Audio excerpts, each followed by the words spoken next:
Hello everyone, इस video में हम लोग आर्टिकल 5 के बारे में पढ़ेंगे। भारत के संविधान का अनुच्छेद 5 क्या कहता है, आइए उसके बारे में जानते हैं। तो सबसे पहले मैं आपको बता दूं कि हमारे भारत के संविधान का अनुच्छेद 5 से लेकर के अनुच्छेद 11 तक जो आर्टिकल्स हैं वो सारे हमारे नागरिकता को दर्शाता है कि कौन कौन भारत के नागरिक हो सकते हैं, उसके बारे में बताता है। सिटीजनशिप के बारे में ये हमें बताता है। तो अनुच्छेद 5 में ये बताया गया है कि कौन सा पर्सन जो है वो भारत का मूल निवासी है, कौन सा पर्सन जो है वो भारत का मूल निवासी होगा। जब भारत का संविधान लागू हो रहा था तो उस समय ये बातें कही गई थी अनुच्छेद 5 के अंतर्गत। तो कौन से पर्सन भारत के मूल निवासी कहलाते हैं, आइए उसके बारे में बताते हैं। 3 कंडीशन थे। अगर ये 3 कंडीशन में कोई एक भी कंडीशन अगर कोई पर्सन फुलफिल कर रहा है, डैट मीन्स वो भारत का मूल निवासी है। पहला कंडीशन क्या है कि उसका जन्म जो हुआ हो वो भारत के क्षेत्र में हुआ हो। पहला कंडीशन ये, अगर आपका जन्म किसी भारत के क्षेत्र के अंतर्गत है तो वो बेसिकली भारत का नागरिक होगा।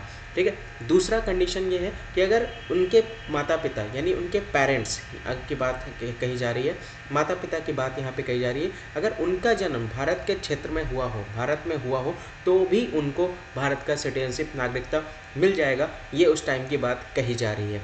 ये दूसरा कंडीशन था। और तीसरा कंडीशन ये बोला जा रहा है कि जब भारत का संविधान लागू हो रहा था उसके पहले से 5 साल से अगर कोई यहाँ रह रहा है या उससे ज़्यादा साल से कोई रह रहा है भारत में, भारत के क्षेत्र में, तो बेसिकली उनको यहाँ पे भारत का नागरिकता, भारत का मूल निवासी वो बेसिकली उनको कहलाएंगे, वो कहलाएंगे। ठीक है। तो ये 3 कंडीशन जो फुलफिल करेगा, 3 में से कोई भी कंडीशन अगर कोई फुलफिल करता उस समय, तो उस समय जो जिन्होंने किया उनको भारत के सिटीजनशिप, भारत की नागरिकता प्रोवाइड कर दी गई थी। उस समय उनको भारत का नागरिक मान लिया गया था। तो ये था पूरा अनुच्छेद 5 का पूरा डिटेल में डिस्कशन।